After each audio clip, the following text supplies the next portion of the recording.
Good morning, everybody. I am your grateful neighborhood addict named Connor, and this is today's daily reflection. May 27th. No maudlin guilt. Day by day, we try to move a little toward God's perfection, so we need not be consumed by maudlin guilt. As Bill sees it, page 15. When I first discovered there is not a single don't in the 12 steps of AA, I was disturbed because this discovery swung open a giant portal. Only then was I able to realize what AA is for me. AA is not a program of don'ts, but of do's. AA is not martial law, it is freedom. AA is not tears over defects, but sweat over fixing them. AA is not penitence, it is salvation. AA is not woe to me for my sins, past and present. AA is praise God for the progress I am making today.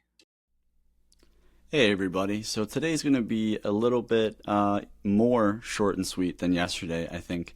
I missed the meeting this morning and I'm kind of bummed about that because I really would have loved to hear more from everybody else about this reading. But the first thing that really stuck out to me was the word maudlin. I was like, wow, that's an interesting word. What exactly does that mean?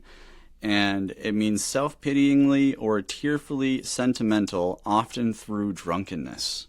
And that I can't really relate to because alcohol is not necessarily my drug of choice. My drug of choice is methamphetamine. But I think I do understand it in a way because when I was withdrawing, I would often get very like tearfully sentimental about mostly about beautiful things. It was the weirdest thing, and this lasted for months, really, after I quit, and I only smoked for 8 months. But anytime I would, a certain song would hit me a certain way, or I would just think about something beautiful, and I'd have to like hide that I was getting like all teary-eyed. So it's definitely something different. But that word really stuck out to me. When it comes to guilt, I know that something God tells me all the time is that He doesn't want me to feel guilty. That He already paid for all of my sins on the cross.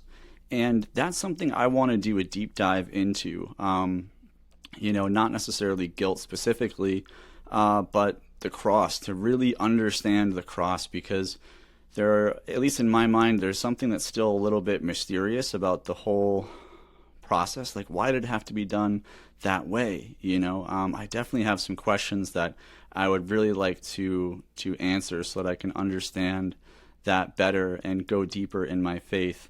But I know that for a fact that God does not want us to feel guilty because He already paid for those sins.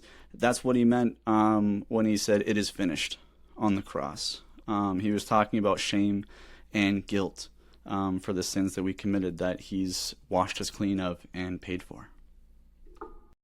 Thank you so much for listening today and for allowing me to be a part of your journey. I am your grateful neighborhood addict named Connor, and I'm wishing you another day gratefully sober. Until tomorrow.